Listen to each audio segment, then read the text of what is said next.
और सबके चहीते अमर पवार यानी बबलू भाऊ पवार और उनका मित्र परिवार जो फ्रेंड सर्कल है, अम्बेडकर नगर, चंद्रमणि नगर, गौतम नगर और पूरा रमज़ानपुरा और ख़ास करके दयाना, हमारा पूरा फ्रेंड सर्कल आज बबलू भाई पवार इनकी जानिब से जो मालेगांव सिविल हॉस्पिटल है, तो सिविल हॉस्पिटल के जो जितने भी पेशेंट है, पैसे वाले हो, गरीब हो, जो भी हो, जैसे भी हो, क्योंकि हमारे रशीद साहब ने हमको सिखाया है, अमीर हो, गरीब हो, बिजनेसमैन हो, वो सबके लिए समान रहते थे, सबके लिए एक जैसा इंसाफ देते थे।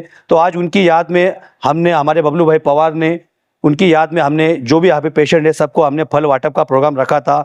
और आज 4 दिसंबर यानी कि हमारे हिंदुस्तान का नेवी डे, जिसको नौदल दिन कहा जाता है। नौदल यानी कि जो समुद्र में रह के, नीला समुद्र में रह के हमारे हिंदुस्तान में हमारी इंडियन आर्मी हमारी रक्षा करते हैं, वैसे हमारे नीले आसमान के नीचे हमारे रशीद साहब मालेगांव के, पूरे मालेगांव के सेकुलर समाज की रक्षा करते थे। रशीद साहब, एक ही बात कहना चाहूँगा, लोग आते हैं, लोग जाते हैं, नेता पैदा होंगे और मरेंगे, लेकिन सबको कफन में तिरंगा लपेट में नहीं मिलता है। हमारे रशीद साहब वन एंड ओनली थे। रशीद साहब, आप हमारे दिल में रहेंगे। जय भीम, अस्सलाम वालेकुम।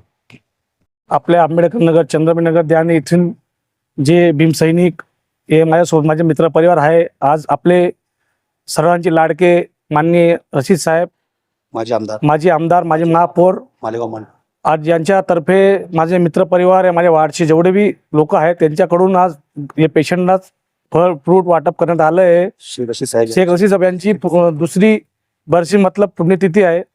या हिशोबावर आपण सर्वांनी आम्ही जमलेलो आहेत, आमच्याकडून जे सहकार्य झालं आम्ही केलं, पण असं आमच्या वार्डाकडून रशीद साहेबांना पूर्णपूर्ण श्रद्धांजली राहील।